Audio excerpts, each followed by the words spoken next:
I am absolutely and utterly a believer in hard work. I'm a proponent of hard work. I have all this money and all I do is work. My entire life is work. This podcast is work. I'm getting in the car. I'm going to another meeting. Work. I'm going to fuck a bitch. That's work. People who are in charge of the world don't care about anyone but themselves. They don't care about you, whether you're gay or straight. They're not interested. What they're interested in doing is controlling the minds of people and affecting the way people operate in a way which is beneficial to them.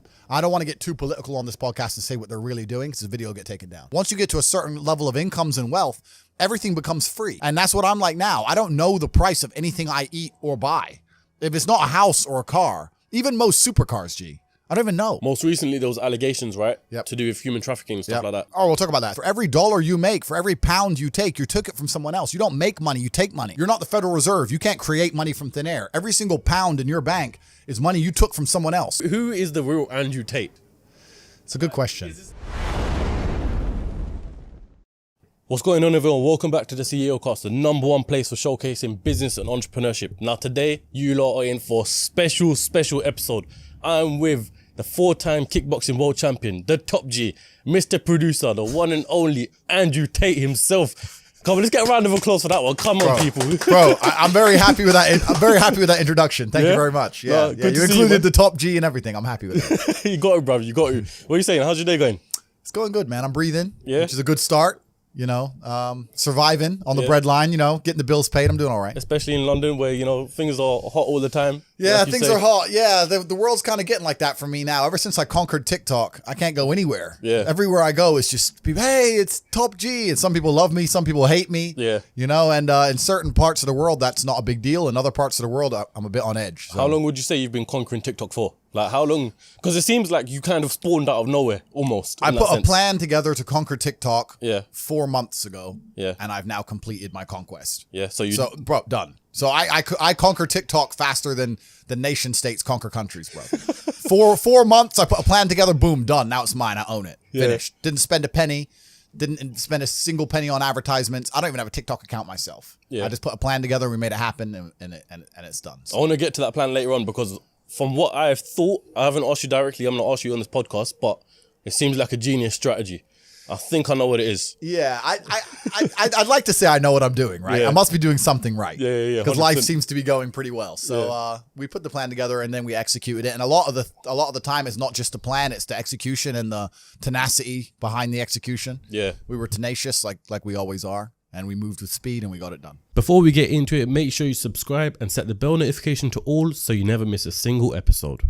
You know what? This is why I wanted to get you on, because a lot of things that you say, a lot of clips that I see, resonate with me. Like, you see this your typical motivational speech, that shit don't motivate me. I'll be honest. There was a speech I remember about how much you want to succeed if you know something to do with breathing. There's a guy called Eric Thomas. Yeah. That shit, I remember everyone was like, yeah, that's so motivational. It didn't hit me. Yeah. I'd rather have Andrew Tate call me a brokey, call me a wagey. Actually, I'm not wagey, but I'd rather that shit motivates me. Well, you know what I mean? Yeah, and that's the thing about the way I talk and the things I say. Some people find it inspirational, and some people are upset by it, and their ego prevents them from learning from it. Yeah. But it's the kind of people who are really genuinely upset by what I say are the kind of people who can't truly learn anything and become successful in life. Yeah. I obviously know what I'm talking about to some degree, right? So if Mike Tyson walks in here and tells you he's going to teach you how to box, and says, you can't fight, you're a pussy. If that upsets you, then you can't learn, right? It's Mike Tyson. Just shut up and listen. Yeah. If someone, Richard me, comes along and says, Andrew, you don't know shit, you're a dumbass and you're a brokey, I'm going to sit there and go, okay, maybe I'm a brokey, Elon. Tell me something, right? I'll listen. But if you're going to sit there and go, don't call me names that I not listen, you're never going to get anywhere, right? You don't become the master unless you're very, very good at being a student. And I've always been very, very good at knowing when to shut up. But I've got to a point in my life now where I don't have to shut up ever. So I don't. How long would you say you were a student for? That's interesting. Yeah, I'm still a student of life, right? Nobody knows everything. And there's still a lot of people who I respect and will always respect and always am quiet around and treat with absolute respect. But I've been learning for a very, very long time. I've always been very, very observant, trying to pay a lot of attention. And life really doesn't have to be that complicated. When you see somebody that has something you want, you just got to try and work out how they got it. Yeah. And that's the missing part. Most people see people with things they want and they don't do the second half. They don't try and work out how they got that thing. Oh, my man has a Ferrari. Okay. I wish I had a Ferrari. Okay. They don't sit there and go for an hour. How did he get a Ferrari? It doesn't cross that part is the part they don't want to do, right? They just go, oh, he has a Ferrari. Wish I had a Ferrari. And they go back to TV. Yeah. And that's cool. Do any of them say school made me rich? I got an A in GCSE. Like, who gives a shit? It's bullshit, right? So it's all indoctrination. So I knew it was indoctrination, and for that reason, I was always searching. And if you're searching, you're going to find. Yeah. So. No, I always believe that as well. 'Cause growing up as well, I always thought that. Here was my theory. I've got a theory of business studies. A lot of people thought I was full of shit and stuff, yeah? Yep. But I want to kind of hear your opinion towards it. Yep. So I've done business studies in GCSE. In my opinion, the whole textbook, everything, the teacher, everything's full of shit. Yep. Yeah, literally, I feel like they overcomplicate it and confuse it on purpose because they don't want entrepreneurs, right? And they want people to be stuck in the system. People said I'm full of shit because of that. No, I know exactly what you're saying, but they teach you things that the problem is as well, it's difficult because the way that humans work and the way that we've evolved as a species is that we don't really learn lessons unless they're learned the hard way. Yeah. I believe that unless a lesson has taught the hard way, you're not going to learn it. You can have so many near misses and people won't learn their lesson. Bro, you must know a guy who goes out there, nearly crashes his car, doesn't slow his ass down till he wrecks it. Yeah. Like, this is how people are, right? So you need that pain for the lesson to sting enough to really genuinely go inside of your mind. And it's the same with everything. It's the same with driving a car or business. Truthfully, if you want to learn a lesson about business, you're going to have to suffer at some point, right? So we always say that most people are not successful with their first companies, X, Y, Z, blah, blah, blah. I get that. The truth is there's a lot of people who make a lot of money with their first company, but they just spunk it, act an idiot, and it all blows up in their face. And that's how you get the discipline on your fourth company that when you have $3 million in the bank, you just leave it there. You know, and don't be done with it. So you need to go through some pain. You need to experience some negative things. You need to have to a degree some trauma to really even learn any lessons. So yeah, business studies. You're right. The book. That's not going to teach you anything about business. You need to get out there on the streets. You need to make mistakes. You need to suffer. You need to have the tax man knocking at your door. You got to deal with all that stuff so that you make sure it doesn't happen again. I really think that humans are stupid enough to only learn the hard way. That's kind of how it works. This episode is brought to you by Crep Chief Notify. In my time in business, I've learned that you need to seize every single opportunity, regardless of how big it is or how small it is. It's all about taking the first step. So for you watchers out there right now who want to become successful, just like Tate himself, this is a perfect way for you to find your first side hustle. Reselling is a great and easy way to start making money alongside your main job. For me personally, alongside of my podcast, I've been using Crep Chief Notify since November last year, and on average, I've been making between £700 and £1,500 a month. Their platform literally tells me what to sell, how to acquire it, where to sell it, everything you need to know, so it takes up minimal amount of your time. Like I said, I've been making anywhere between £700 and £1,500 a month. That's only doing a few hours a week. It's quite simple, to be fair. All you got to do is sign up to their service. They show you what are the current hot products to resell, where to get them, and where to sell them. But not only that, but the plus side of it is as well, there's over 50,000 entrepreneurs that use their service, and as we know, your network is your net worth. So if you weren't already signed up, make sure you sign up now. So get started on your first side hustle today using Crep Chief Notify. Sign up using the link in the description below, and you'll be one step closer to the life you've always dreamt of. Like I said, the link is in the description as well, so make sure you sign up right now. And also, they've got a YouTube channel, just write in Crep Chief Notify, and you can see exactly how the whole platform works. Before we dive more deep into your story, firstly, we need like 20,000 likes on this video. Secondly, I want to ask you one last question before we dive deep into your life here. I googled your net worth, right? Okay. And it says $30 million. How accurate is that? Because let me just say before this, I see a $5 million Bugatti, and I'm like, maybe a guy with $30 million won't spend his money on a $5 million Bugatti. Don't make sense. So he's probably got some... Yeah, you know what's actually... The saying, if you know what you have, you ain't got much, that is completely true. Yeah. I don't have a clue how much money I have. When I was broke, I knew exactly how much money I had. I had 117 pounds in the NatWest, and that was it. I'm poor, rent's paid, I ain't got nothing else. When I was broke, I knew exactly how much I had. But now I'm at a point where it gets really difficult to truly measure how much money I have, because you have cash, okay, that's easy. I have some crypto, which is constantly fluctuating. And then you have assets, and the price of the assets is constantly fluctuating. And then I have companies and income streams, which need to be valued. And how do you value them, right? They can be an 8 times multiplier in some circumstances, and others they'll be a 10 times multiplier. Yeah. So it's really difficult for me to put a value on it. If you were to say to me, how much money do I have in the bank? But then even then, because I've got to be careful what I say on this podcast. But even then, once you have a healthy respect for money, once you get past a certain amount of money, you don't need it in the bank. Like there's no point in me having 50M liquid in the bank. Why? What am I going to buy? You know, you're like, as long as you have whatever you have in the bank to run around the world with, you have enough. So you try and put that money to use, right? You buy assets, XYZ. So it's really difficult. I mean, I have my online school, which we'll talk about later, Hustlers University. Yep. That's already been valued. That was valued at 300 million. When did you start Hustlers University? A year ago. A year ago. Fuck. Yeah, and that's valued at 300 million. Yeah. So, but then I ain't gonna sell it. So, but then again, I had a valuation between 280 and 340. So again, how much money do I have? I don't know. I could, if I really wanted to, if I wanted to sit here and say I was worth 500 million, I could prove that. Yeah. Yeah.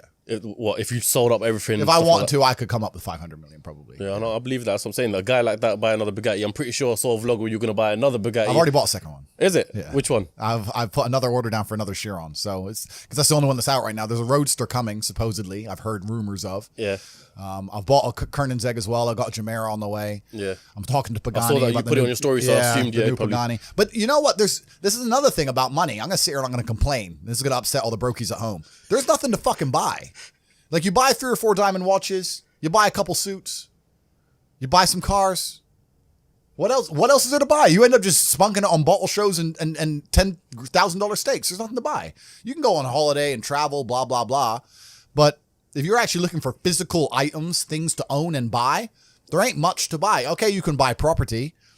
But property is a funny one for me because I'm very anti-governmental as a person, and I think that property is one of the big tools the Matrix uses to enslave. To keep you in the system. Completely, man. You buy a $10 million house in whatever country, you don't want to piss off the government of that country.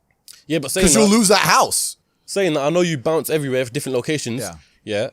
But what about buying houses in different locations? You still don't agree with that? Nah, because then you got a headache if you got to look after it. Now it becomes a job, right? Yeah. There's a lot of people who talk about passive income, and we'll talk about passive income because I think that's the biggest scam on the planet. The idea of passive income in and of itself is a lie. You're the first person on the podcast to say yeah, that. bro. Yeah, no, like everyone goes, oh, I want passive income. Well, of course you do. Everyone wants passive income, but tell me how you're going to get it, because only having tenants is not passive income. Ask anybody who has tenants. It's fucking headache, right? Yeah. If I have a house XYZ, I got to make sure it's looked after, not broken into, the electricity's on, it's cleaned. I got to get someone on the ground. My assistant's got to deal with it. Now it's just got to be something to deal with. And once I got a bunch of money, what I really wanted more than anything was freedom. There's a bunch of these real high-level crypto guys, you know, like the guys who invented Ethereum and all that lot, Yeah. the autistic guys. They don't own anything. And I kind of get that. I'm at the point now where they have a backpack of their possessions, and if they want a house, they rent it. They want a Lambo, they rent it. If I need to go somewhere, rent. I don't own anything. I don't have any hassle. Nothing's in my name. No government can take anything from me. You know, you get to a point of wealth where you kind of start thinking, do I want to have all this crap now I got to deal with? Really, you want peace of mind. And I have enough troubles in my head. I don't need to be worried about my mansion in Santa Monica, which has been broken into. And I don't even go there. Do you know what I mean? It's just long. So that's that. And then also what I was saying earlier about property being a tool to the Matrix. If you buy a $10 or $20 million property under a government, you can't piss that government off. You can't disagree with that government. You can't, if the tax authority of that government says you owe them money, you better fucking pay it, or you're going to lose a house, right? Yeah. If they say you better take an injection in your arm for the good of society, you better take your vaccine. You better put your mask on. You can't even get a parking ticket, my G. Listen, if I'm in England right now, I don't own any assets in England, right? And I pull up in the DBS. Have you ever seen James Bond look for parking? Me No. neither. No, Just parks fuck right no. He outside. parks up and gets out. That's what I do. Park up, boom, get out. I don't look for parking. They put a ticket on the DBS. Let's say I decide not to pay that, right? What are they going to do?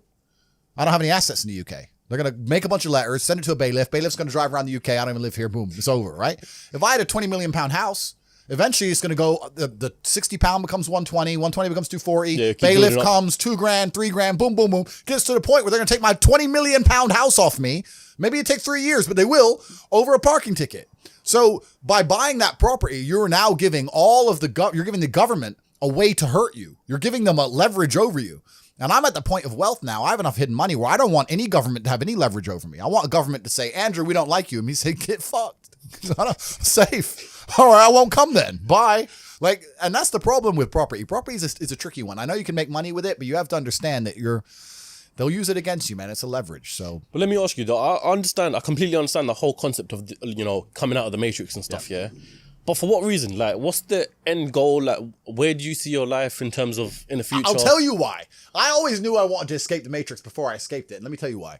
If COVID has not woke people up in the last 3 years, I don't know what's wrong with you. The government came along, closed your business down by force, forced you to have a medical procedure you didn't want, made you stay in your house and cover your face.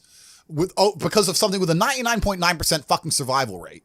They come along and literally broke every single rule. They broke the Geneva Human Rights Convention. Every single law that they wrote themselves, they just broke them all under the guise of safety. More people committed suicide from mental health issues, or more people died from missed doctor's appointments for real diseases because of this crap. They came along and did it because they were told to by someone above the government, because the government's not even in charge of anything.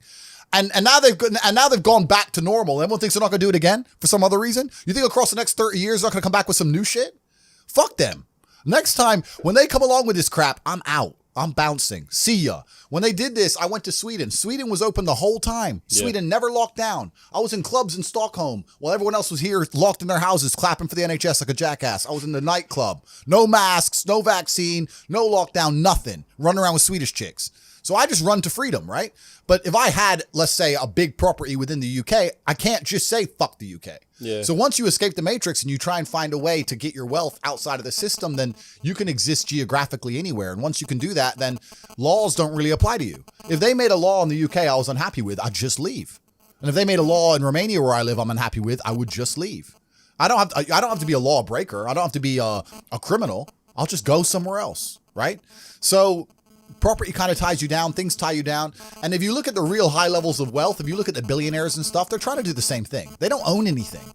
They have a share in a company which owns a shell company in the Cayman Islands, which owns this subsidiary of a company in Dubai, which owns a boat that they can use. Yep. It's that Aikido. It's the same thing. Get out of the matrix. That's what everyone's trying to do. Yeah? Man, I miss the brokey days. Why?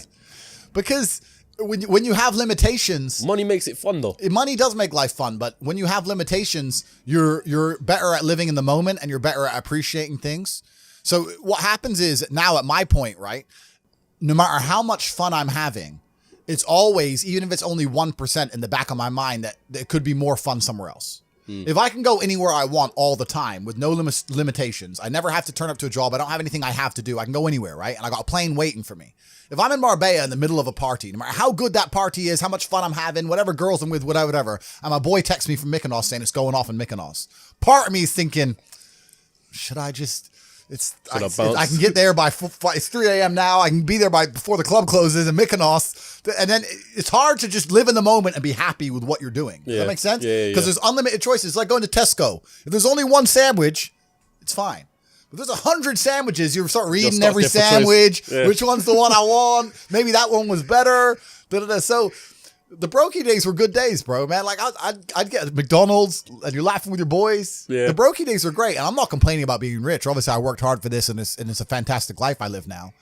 But I think without those brokey days, without those original days to compare it to, without that juxtaposition, then I don't think being rich would be fun at all. I think it's only fun because you can compare it to the days when you weren't rich.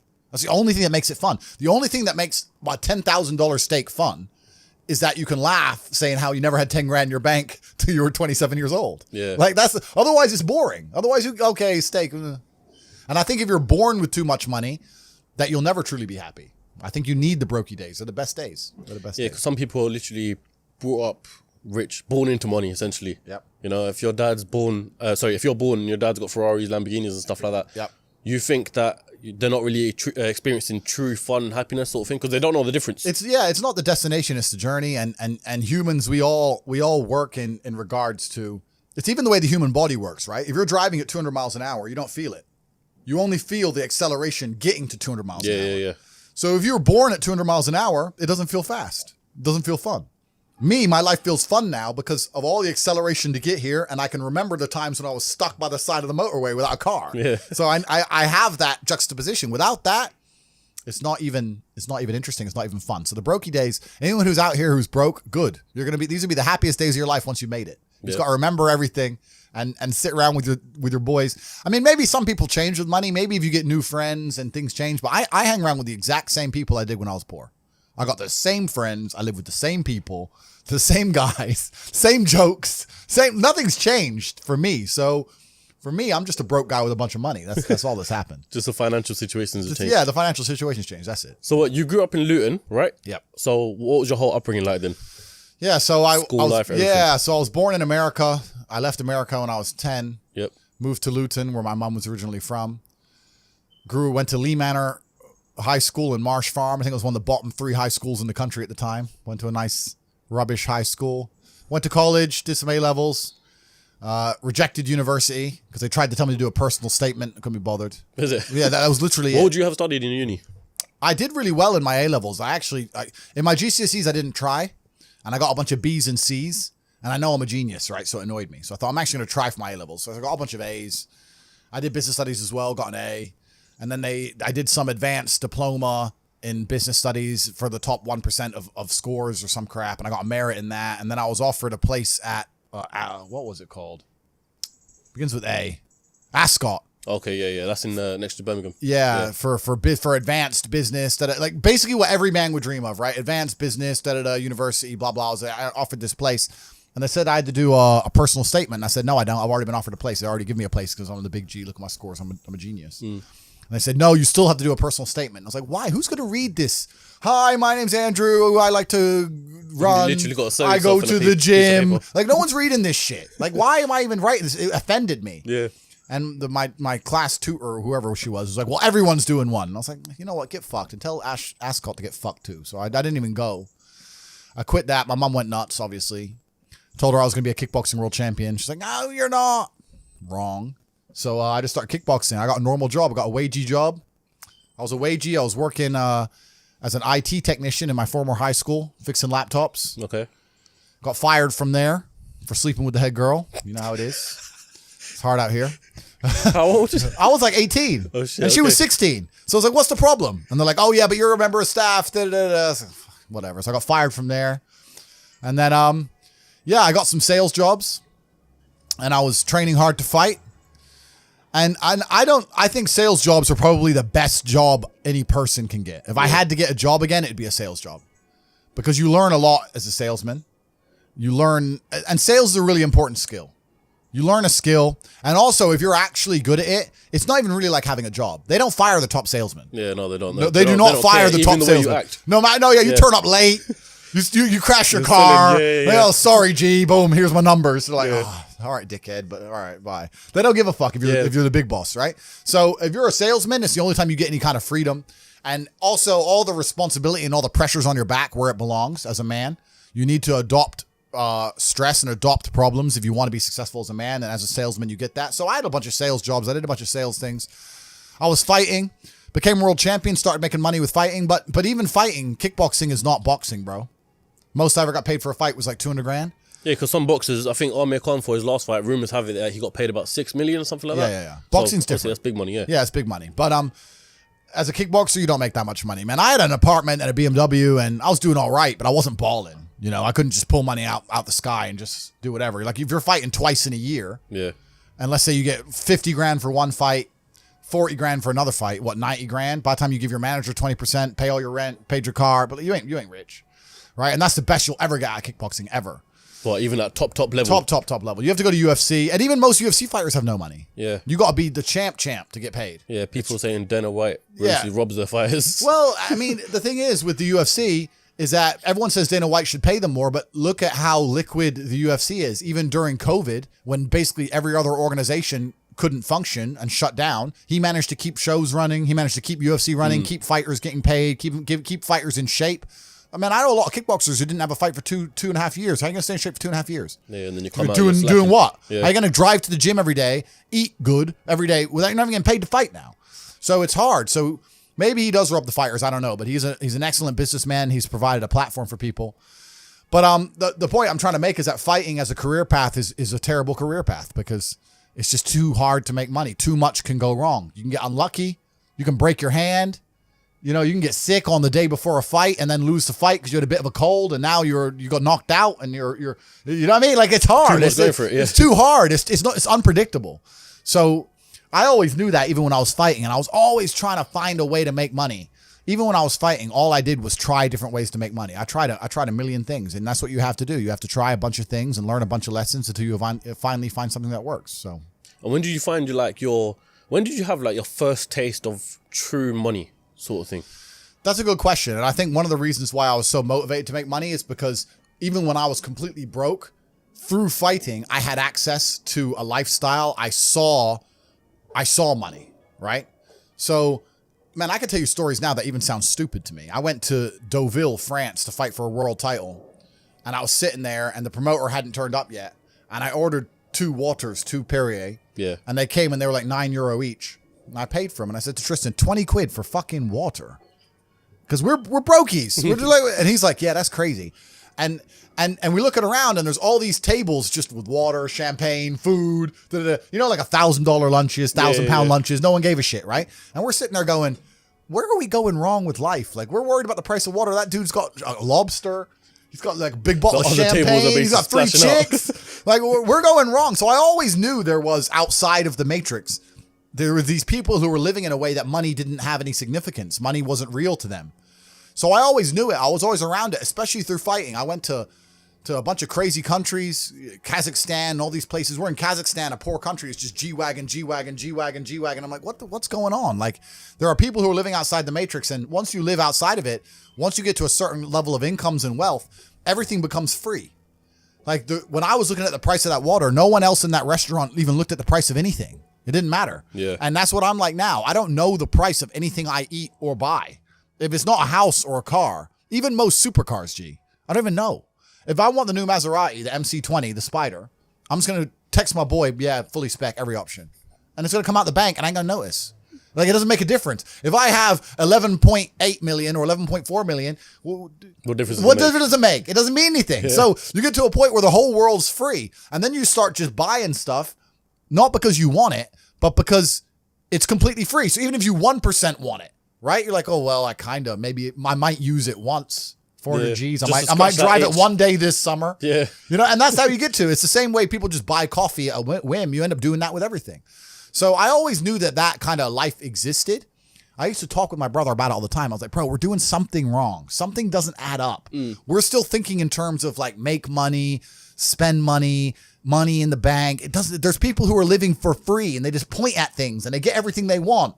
And my brother used to call me crazy. He's like, what are you talking about? I was like, no, there's the Matrix. We're inside the system. We need to escape. And now I managed to find a way out. So I always knew it existed. I was always looking for it. And it does exist, man. You can get to a point of income. You can get to a point of wealth generation where literally everything, I don't know how else to say it. I want to say it in a more articulate way for the sake of the podcast. The only way I can explain it is everything is free. That's how I view the world. Everything's free. If I want something, it's free. I want dinner's free, coffee's free, supercars are free, private jets are free. It's free. It's free. I just want it because all they want is numbers on a screen. Yeah. And numbers on a screen are what's numbers on a screen? It's nothing. It's free. I don't know how else to say it. You're telling me if I give you some numbers on a screen, you're going to go and build me a W16 fucking Bugatti Chiron Pure Sport and you're going to deliver it to me in my house and you're going to put it in the color I want and it's going to be gorgeous and beautiful and everyone's going to be jealous and you're going to do that and all you want is a few numbers on a screen? Safe. Take it. Take it. I don't give a fuck. It's free. I don't know how else to explain it. That's the world. That's the level the world gets to. That's mad. So you and Tristan, you do everything together, right? Yeah. Correct. You share everything, businesses, bank accounts. Correct. I think the only thing you don't share is girls, right? Correct. So what's that like? And where did that whole relationship with you and your brother come from? Because I think a lot of people in the UK especially, they kind of view their brothers as the complete polar opposite of them. Yeah. And don't want to do anything with them. You do your own thing. Yeah. So when did you and Tristan think that, okay? I think that's one of the biggest mistakes that people can make. And one of the largest things that hold people back from wealth is the people around them. Not only because of the mindsets of the people around them, but also trying to find people around you who you can truly actually trust is difficult. Yeah. It's difficult, man. I'm telling you, if you get 20 people, 20 full-grown men in a room, and they can trust each other completely and nobody's out to snake anyone, even if all 20 are working normal jobs, but they pool their spare income, you will be rich. You'll be fine. The problem is finding 20 people you can trust, right? 20 people with normal jobs, even with normal jobs, you could pool your spare income. You could buy cryptocurrencies, you could buy houses, you could do whatever you want to do, and you would find a way to escape the matrix. At least, maybe not to the insane levels, but you'd all be comfortable, right? By just pooling incomes. Problem is, one of them 20 is going to snake you. One of them 20, his woman's going to leave him, and he's going to get fucked over, and you're going to get fucked over by extension. Or one of them 20, his wife will be in her ear. You're always out with them boys. You can't be with them anymore. The woman gets involved, starts messing it all up. So it's hard. A lot of people don't understand that the entire world, the most valuable thing on the planet today is human capital. Even the people at the very, very top echelons of life, all they care about is controlling people. The people who are in charge of governments and stuff, all they care about is controlling people, making sure you do what they want you to do. I don't want to get too political and talk about Epstein's Island and all that crap. But once you get to a certain level of money, all they want is people. People are the most important thing. You can't have a business without people. You can't have a government without people. You don't have anything without people. So I don't see why you wouldn't have the people you're born with, who share blood with, and just do a handshake as men and say, okay, let's not fuck each other over and let's get rich. Because now you're doubling your manpower, right? You're doubling up. So I think that I was always close with my brother and he's always been close with me because we are a team, and you need to have a team. And if you have a team, you stand a better chance. It's player versus player out here, man. It's on the street. It's not easy. For every dollar you make, for every pound you take, you took it from someone else. You don't make money, you take money. People don't understand the way that money works. You're not the Federal Reserve. You can't create money from thin air. Every single pound in your bank is money you took from someone else. And when I say take, I don't mean it in a negative way. You might have convinced them to give it to you. You might have a coffee shop. I'll give you a nice coffee. You'll give me some money. Cool. But you still took his money, right? So if you're out here trying to take stuff from other people, don't you want to have a team? You want to do it by yourself? You want to be Rambo? Because if you get two of you doing it. You get two of you. That's right. So the whole idea of this lone soldier, this Rambo, I'll do it all by myself, that's all dead, bro. You need to have a team. It's player versus player. And for the same reason, if you were out here on the street and you want to defend yourself, you want your boys around you. It's the same thing with trying to get rich. The problem is trying to find guys on your level. That's the hard part, right? So you and Tristan have always been close then? We've always been close since the beginning. Every single battle either of us had to face, we faced as a team. Yeah. And our battle to become rich, we faced as a team. We sat there and go, okay, we are going to get rich. It doesn't matter if right now I'm going to start this business and I ain't going to make any money. So you're going to work a wagey job so we have somewhere to live. And I'm going to focus on this as a team, right? So at least we have somewhere to live. If I'm working wagey job, we can't focus on the business. If we're both trying the business, we have nowhere to live, etc. So we've always worked as a team. We've doubled up our manpower. And I think a lot of men understand this and intrinsically would like the idea of this. But a lot of the time, women get in the way. I've seen it a million times, bro. I've seen women get in the way of partnerships like that so many times. Because women don't like you having a strong masculine network, because then you don't need them. They want you to need them. I'll help you. I'll be your partner.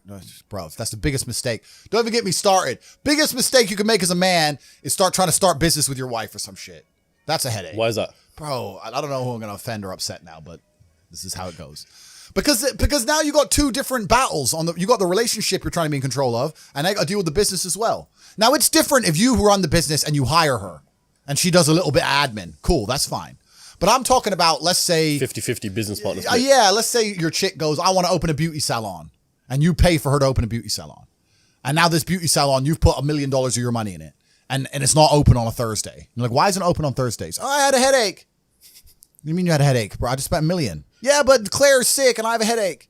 And now you got the relationship. It's all messed up. This bitch is lazy. She thought it'd be a Sex in the City episode where she just drinks lattes and makes money, and she realized she had to actually do shit. You know what I mean? And it's all getting messy there. Whereas when you're with your boys and let's say you invest $1 million in something, it's not open on Thursday, you can go to the house and say, what the fuck's wrong with you?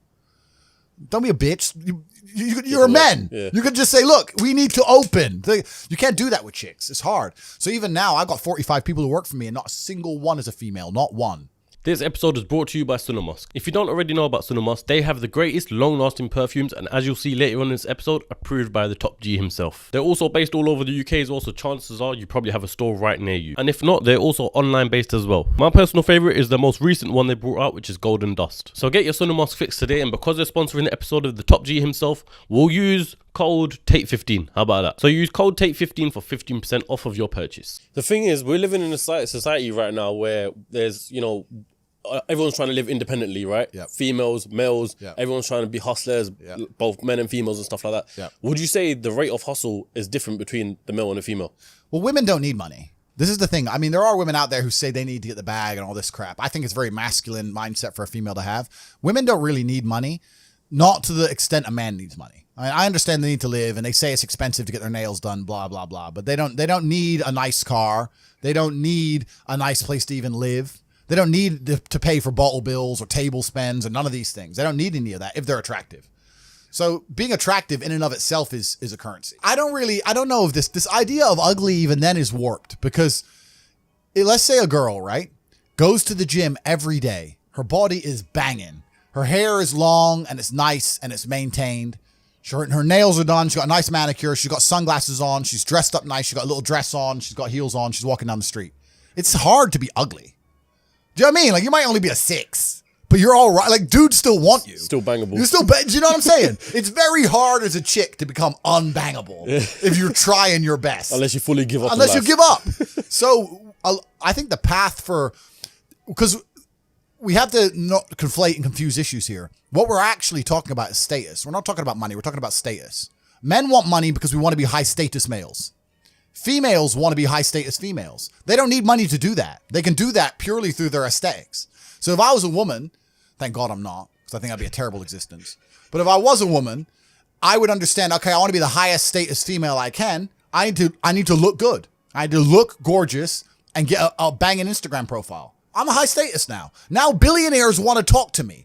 For a billionaire to want to talk to us, we need money. It's like the whole Dubai portal party situation. Bruv, you know what I'm saying? Like, if there's a billionaire's boat, the chicks who get on that boat don't have to be anything other than pretty. That is it. For us to get on that boat, we have to be connected, important, rich, interesting. We got to know people. We got to network. It's hard. So what I'm saying is, if you're looking for status, whether as a male or a female, there's different paths.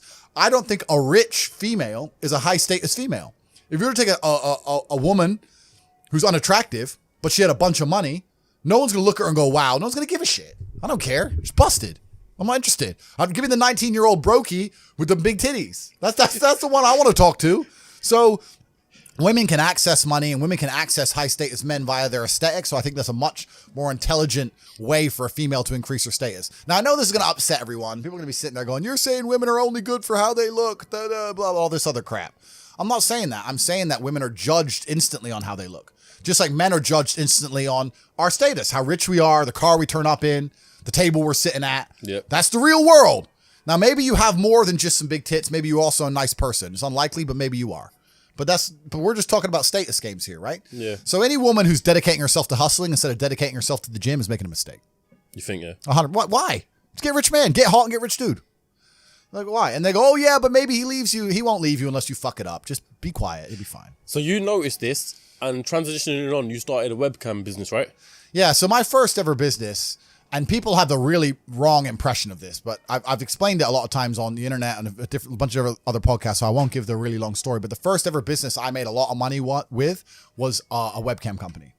So how that company started, I've told the story. It was a really long story, but basically it's like the old chat lines. Used to have people on the phones, and guys used to call them up and speak to the chicks. That kind of modernized and changed to have webcams, including video.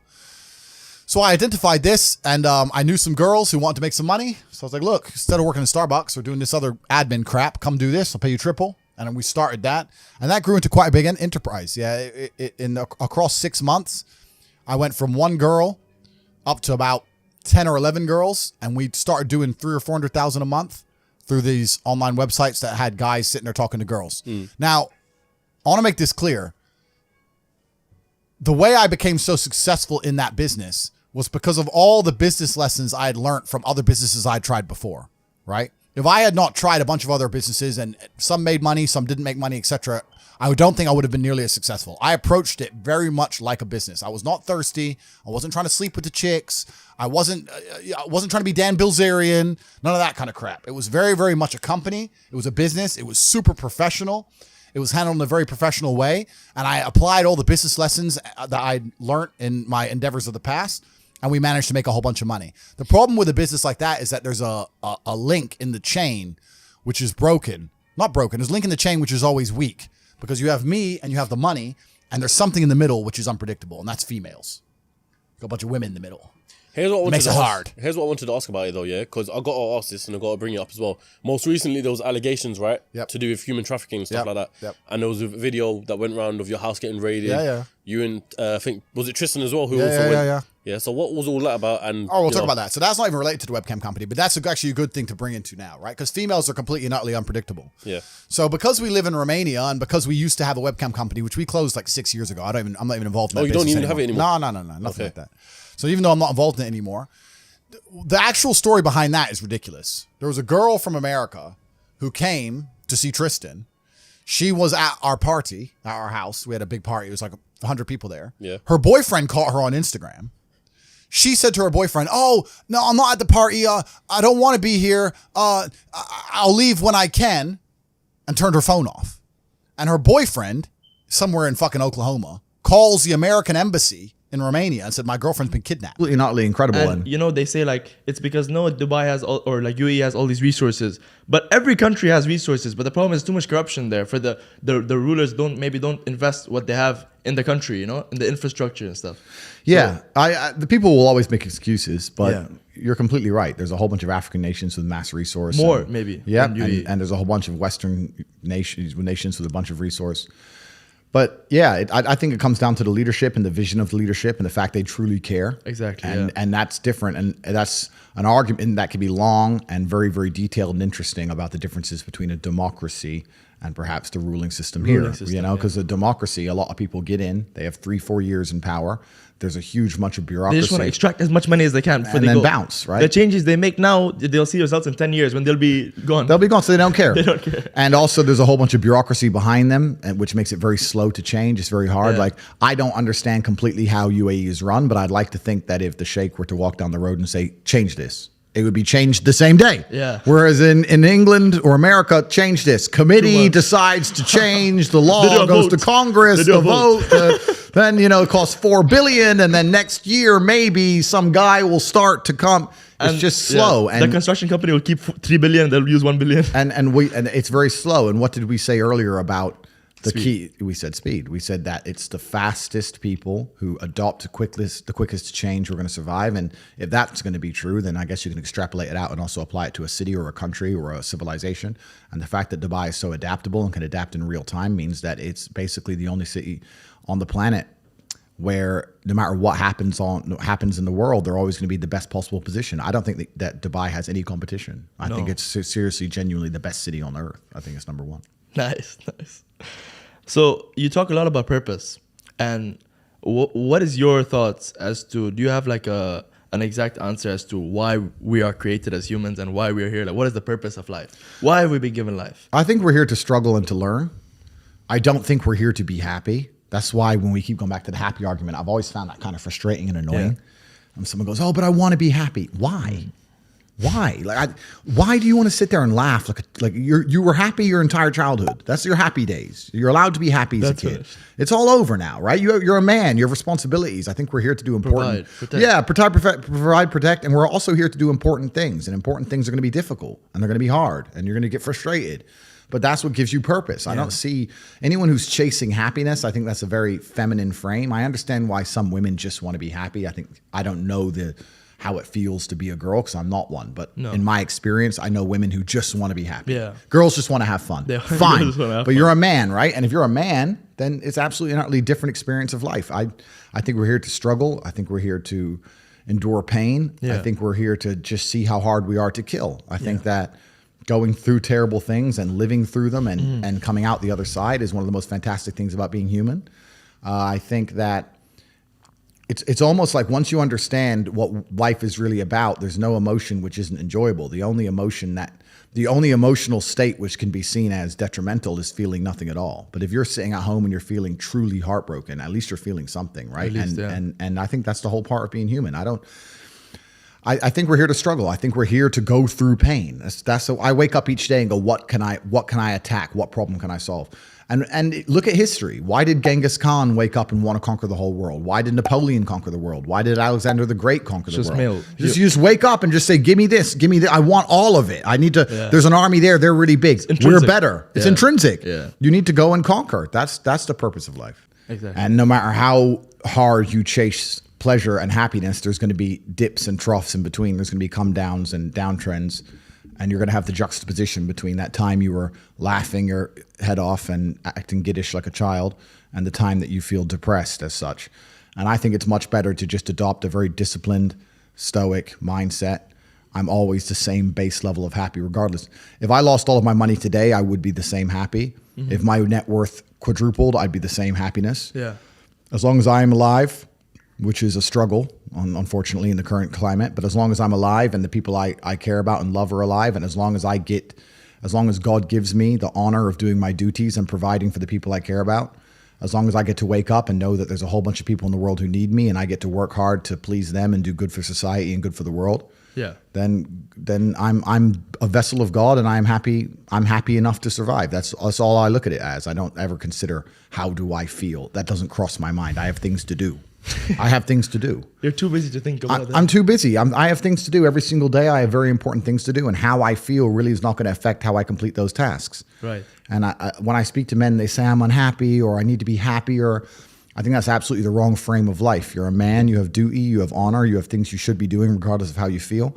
And the people who are perma-obsessed with happiness or sadness, I just think it's the wrong paradigm to view the lens of life. I think you should get up and do what needs to be done. Yeah, man. You're a positive influence, man. I don't know what's all the stuff, man. You're just reinforcing positivity in people. I'm absolutely a positive influence, and that's the problem. The key word there is influence. The reason the Matrix has attacked me is because of that. It's because I am an influence. Yeah. And when they don't like influence. They don't like influence because I've not sold my soul. They don't control me. And normally when you become massively influential, they control you. You either sign a contract or you're a sponsor or you're a manager. A record label. Yeah, whatever. They have some kind of leverage over you to make sure you only say what you are supposed to say. I'm an individual which they do not control. I have mass influence over the population of Earth. Yeah. And when you have somebody like me who is principled, who has morals, who believes in God, who will not sell their soul, will not promote degeneracy, who also has mass influence, they see me as a threat because they say there are certain agendas which he will not promote because of his morality. Right. And we need immoral people who have sold their souls absolutely and completely. So they'll enforce the slave programming amongst the population. So they see me as a threat because of my mass influence. And me being positive in and of itself is also a threat to the establishment because they don't want people to be happy. They want you to be semi-depressed and sad and miserable because when you're sad, you're self-obsessed. And you're distracted. You're distracted and you're self-obsessed. When you're sad, you're sitting at home, me, me, me, me. It makes you very selfish. You don't care about your community when you're sad. You don't care about your country when you're sad. You don't care about the injustices of the world when you're sad. You don't care about trying to actually go and make the world a better place because you're too busy thinking about yourself. So they want you miserable, semi-depressed, sad, unhappy, so that you can sit at home and accept them doing whatever they want to the planet and other people without ever talking or standing up or doing the right thing. If you're happy and motivated, you're going to be far more likely to fight against injustices. So the fact that I have mass influence and I can just make people feel better is a threat to them. They don't want me to make people feel better. They talk about men's mental health and pretend to care, but when I come along and genuinely help and stop people from committing suicide, they delete me. They don't want that. They want everybody semi-depressed. They want you miserable. They want you distracted so that you're too busy crying your eyes out in a room somewhere or sitting in deep thought worrying about this girl who left you so they can just continue to run the world. Yeah, because if you're thinking about yourself, you're not thinking about the new rules that are going out or the new stuff that's going on. But you're not thinking about the work of the devil, which is what's happening right now. We're currently in a fight of good versus evil. It's genuinely that serious. This is whether it's the Bible or the Quran or any superhero movie, this is the battle of good versus evil. And anybody who's who doesn't see that every armed conflict on the planet, the conflict for our minds, the way the Matrix is attempting to control us, this is genuinely a battle of God versus Satan. And if you think that you can just sit idly by while these two titans go to war and you're not going to end up caught up in the crossfire, then you're absolutely and utterly ignorant at best, a coward at worst, and I think it's most likely cowardice. We're in the middle of the greatest battle that humankind has ever faced, and unless people stand up and actually try and fight hard for good and for God, then we're going to end up in absolute tyrannical slavery. Yeah. You know, while you're talking right now, it's just making me think. The way you talk, it's like really articulate. It's like really intriguing, and you're well informed on many different topics. So were you always like this? And like, how did you build this? Like, did you read books or, you know what I mean? How did you become so well informed on everything? How did you talk so articulately? Good question. I don't read books. I'm actually famous for saying I've read one book in my life. In my adult life, I've read one book, and I was in a jail cell. So I had nothing else to do. So I don't read books. Which book was it? It was an awful book. I think it was called, I can't remember the name of it. I've told this story before and someone found it in the comments, but it was a terrible story about a UN negotiator, a woman who was in New York, and she'd been fired from the UN because she made this big mistake. And then the UN needed her back because she was the best negotiator. Yeah. And they got her back, and they kept talking about, I wish I didn't make the big mistake. And for 2/3 of the book, it's like she's so good at her job, but what was this big mistake? And it turns out she was negotiating between two African warlord tribes, and she ended up sleeping with one of the warlords. And now, and when you get this big revelation, you're like, oh, so you're just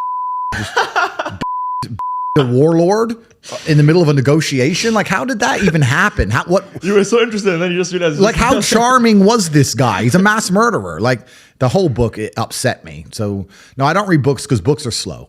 And I think the world we now live in today is about speed. Speed is absolutely and utterly important. Attention spans are like this. Absolutely, and everything must be done as quickly as possible.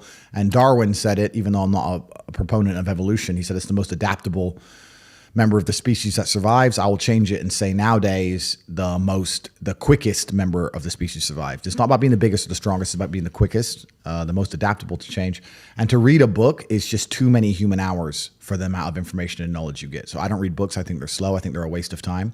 I think a lot of it's mental masturbation for people to sit there and say, I want to get smarter, so I read books. And I talk to these people, they're not even smart. Yeah. I know everything about everything because of my life. Yeah. It's been varied and it's been very difficult. And I'm perspicacious and I pay attention and I learn my lessons. And that's how I know everything about everything. I don't need to read books. Yeah. There's not a subject you can name right now where I don't know something about. Yeah, that's what I've noticed. Yeah, you name it. The Korean War, anything. You name it, I know something about something. That's just what happens when you get to a certain level of intelligence, because you can apply scenarios and patterns. It's all patterns. It's all patterns, absolutely. And history may not repeat, but it certainly rhymes. And humanity all acts in a pretty similar way across all cultures. And once you get an X amount of knowledge in one place, you can basically apply it and extrapolate it out to anything. Anything, yeah. No, and you're right about the reading books thing. A lot of people, there's like this new, like basically they become like self-help junkies, where they're just trying to seek self-help books.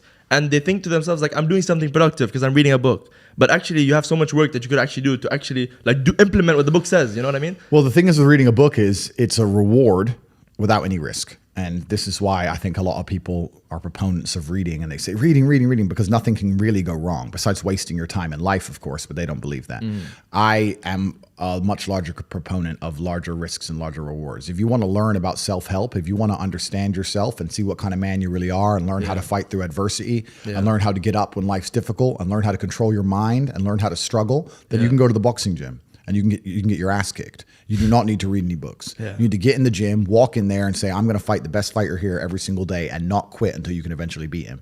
But most people are not man enough for that. So instead they'll read a self-help book and they'll sit there and try and talk to me about mindset. I learned my mindset in battle. My mindset is 87 professional fights. My mindset was learned in the reality of the real world. Yeah. I don't need to read a self-help book. I don't need to read about motivation or confidence. I've been in the cage smashing people's faces in. I don't need to learn any of that stuff. So I learn in reality, and reality is always going to be a better teacher than a book, because you're not learning when you read books. You're regurgitating. You may be reading, but I don't believe you're truly learning. My coach used to say, if it doesn't hurt, you didn't learn.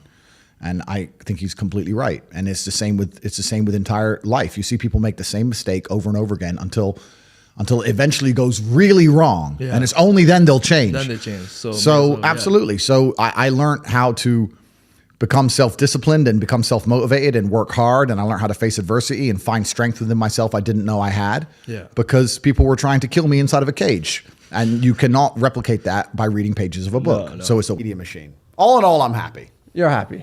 Surely you must have got affected a little bit. Wasn't there one point where like, you know what, I hate this? I wouldn't say no. That never ever crossed my mind. I understood that in the pursuit of greatness, there's going to be obstacles and it's going to be difficult. It's kind of like climbing Mount Everest, right? You're halfway up and then a snowstorm comes. Obviously, nobody wants to be in the snowstorm. Obviously, it's uncomfortable, but you have to semi-expect it and you have to get to the top. So all you can do is put one foot in front of the other and keep on going. For me, it was just a matter of making sure that we managed to fall out effectively, which we did. Flip it on its head, which we did. Become more successful in spite of it, which we've done. And there's always work to do. And as long as there's work to do, there's no time to sit around and mope. You just have to get up and fight.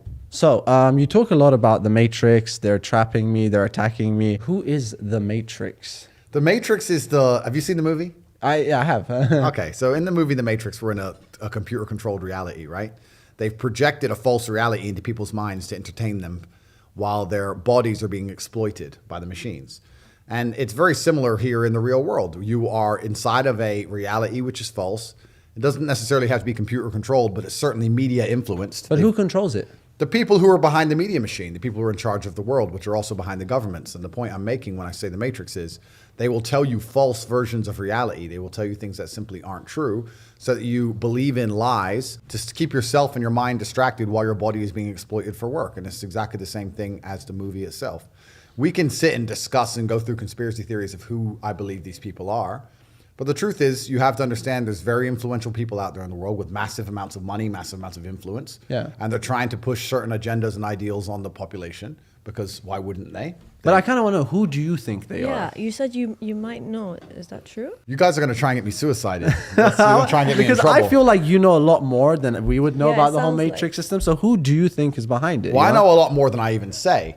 But let me give you a simple example of it, right? So if you have a company, you have a podcasting business, let's say. Okay. If you hire a member of staff who doesn't agree with you and doesn't do as you say and doesn't listen to you, you're going to fire him. Yeah. Right? You're going to want people to listen to you because you're in charge and you have influence. So if there's people who print money and they're literally in charge of banks and in charge of governments and they own the world, whatever they believe, whatever their influence, whatever their worldview is, they want to purport that and propagate that on the population, on the planet. And that's what happens where we have these ideas which are very heavily defended, and certain ideas which are not allowed to be discussed, and a false reality which exists in which conversations cannot be open, dialect cannot be open, certain things must be accepted as fact, certain things can't be discussed at all. And this all comes from the top. This is not an accident. This comes from very powerful people trying to push a worldview on the populace. Do you think Bill Gates is part of the Matrix? I think that Bill Gates is an extremely rich, influential person who certainly has had a role to play in certain agendas across the last few years. Yeah. It's not a matter of, you're thinking of it more as a small select room of people who are trying to control their world like a superhero movie. Yeah. It could be like that, but it's not like that. What it is you have very influential people with a lot of power, with a lot of resource, who are interested in creating slave minds amongst the general populace because they don't want to upset their very fortunate position in the world. Yeah. So there is a genuine and obvious agenda to attack masculinity as a whole, for example. The idea of masculinity, they like the idea of that being attacked. There's also obvious attempts to accelerate certain other ideas, whether, especially in the West, right? Yeah. The idea of children changing gender or putting sex in children's movies like Disney, etc. This is not conspiracy theories. This is all very obvious. Yeah. People are pushing these agendas, and they're pushing them for a reason. And it's very powerful people who are doing it, and they're trying to destroy the morality and certainly the resolve of the general populace, the general people, because they want to keep their very fortunate positions, and that's what's happening. So, like, these people, are they like public figures, or they're pretty low key people? You're still thinking of it as in regards to who the people are, and I Yeah. understand why you're asking that question. I think you just need to understand that the people who are truly in charge of the world are sitting and saying, what is most advantageous to us? Yeah. Is it more advantageous to us if people are semi-depressed, self-obsessed, selfish, don't care about their neighbor, have no morality, atheistic, and will absorb anything they're told without any kind of resistance? Or is it better for us if they think for themselves and they're critically thinking and they believe in religion and they want to do good to God? And the truth is, in the West at least, it's the first answer to the things they're interested in. And I don't think these people are publicly known. I don't think they're well known. No, I think there's families that have been in charge of the world for a very long time. And they put like faces up front so they don't Puppets. They put puppets in front completely. And these people are beyond money. Like even during the coronavirus pandemic, a lot of people were saying, oh, I agree, Andrew, it's all a scam. They're doing it for money. And I said, no, that's a very optimistic way to look at the world. They're not doing it for money. These people are beyond money. They have enough money. They print money. They don't care about money. It's about power. It's about control. It's about influence. And it's about having enough people do as you say regardless. And it's an interesting time of humanity we're living in, because now we have the internet, and there's supposed to be free speech, but there's certainly more free information. And I feel like a lot of people's minds are slowly waking up to the fact that a lot of the things you're told on the traditional news is a lie. The traditional media machine is nothing but a propaganda machine. And they're trying very hard to still keep control over us and keep influence over us. And they're doing that by, especially with the way societies work, especially with the way relationships work, with the way the children go to school, certain things they're keeping a very tight grip on because they know it's very important for their power and their propaganda machine. All right, you said one thing. You were like, how nowadays it's like this whole gender identity and stuff like that, and you know how they spread messages. You saw recently the whole Balenciaga scandal. Yep. What do you think about that? I know. Well, I can tell you what I think about it. It's very obvious they're trying to tell the world they're pedophilic. They're trying to tell the world. Would you agree? Would you agree? I mean, definitely. Go on. Sorry. I mean, it was definitely like a very controversial thing, but like, how did they get that wrong? Isn't that bad for their brand? I'm going to try and pin you down and make you say it. Are they trying to tell the world they're pedophilic? Yes or no? I honestly don't know. Honestly, I You don't do know. Why are you scared to say? it's- This is the problem. Everyone's afraid Yeah, I to mean, say definitely it. that's what it shows. But the thing is, I wasn't sure. Like, okay, this is what I was thinking. Could it be possibly? Okay, look, obviously, I'm totally against what I saw as well. Okay. But like when they were saying that, they didn't see it, like, because there's different teams handling yeah, it. of course, yeah. And sometimes you do realize, like, okay, we have our own like company as well, but like sometimes like we just by looking away for a second, sometimes the people just do their own This thing. was not But- one. This was not one photo shoot or one advertising campaign that happened to have one thing in it which could be misconstrued. This is every single different advertising campaign across different film shoots by different companies, all having multiple references to pedophilia. So it wasn't a mistake? No. So how could it be a mistake? What's the statistical odds of that being a mistake? It is obviously on purpose. Are they trying to tell you they're pedophilic? Yes or no? I mean, pedophilic. that, like, Just say yes. This is the exact problem with the world. The exact problem with the world is that people who are sitting here with influence are afraid to have a firm opinion on anything because they're scared of being canceled. Balenciaga just got canceled. They can't come for you. Balenciaga police ain't going to bust in here. Don't worry, I'm here. Yeah. If they come in, I'll deal with them. It's fine. I'll take them out. You can say right now that they're trying to tell you they're pedophilic because they are. They did it on purpose. They've done it across multiple different advertising campaigns with multiple hints per advertising campaign, trying to show you they're pedophilic. And the fact that you guys will still sit here and go, I'm not we sure. agree on that. Is that a agenda? Say they're pedophiles. Say Balenciaga are a pedophile. Say it. Say the word. Balenciaga, I'm you not- no, are I a very don't bad know. person. No, they are, and they're doing it on purpose because they're satanic. They're trying to destroy the baseline morality inside of humans because once you do that, the slave programming has no resistance. Even things that you know intrinsically are wrong, like pedophilia, for example. Yeah. You know it's intrinsically wrong, but they're deliberately trying to attack your senses and make you sit and question yourself and go, well, maybe it's not so wrong. If they can convince you that having sex with children who have no consent to give is somehow acceptable, then they can convince you of anything. They can convince you to kill your fellow man, convince you to lock yourself in your house because of the common cold, convince you to work a job for no money, own nothing, and be happy and eat the bugs. It's bullshit. Yeah. And they're doing it on purpose, and they're attacking our senses, and it's extremely important we call them out and make it clear that we know what they're doing, and we're not stupid enough to fall for it. You guys cannot be afraid to sit here and say definitely, look, the truth. We're against. I feel. Imagine you're having a normal conversation. You just met this person, as in like first impressions, because you have so much impressions about him from beforehand. But erase all of it. 5 Don't minutes. say the word like hate. I didn't say. Okay, that dislike. Word. Just, no, I don't was think just- the 5 minute I didn't- conversation I will never work. said like it's like I'm trying to defend myself. I just said I was upset. That's the thing. Besides, I tell you what we'll do instead. I've already clarified when you said that I said older women are less attractive, and I've explained that that's in the West, and I've explained this because those women don't keep themselves pure. Yeah. And da-da-da. So is there anything else I've said that you found particularly offensive? No. Only that one thing. Yeah. So everything's fixed now. Yeah. So we're friends. Yeah. High five. I can't. Okay. All right, that's it. Done. We made a friendship. Done. All right, guys, that's been Andrew Tate. I thank you so much for coming. Thank you.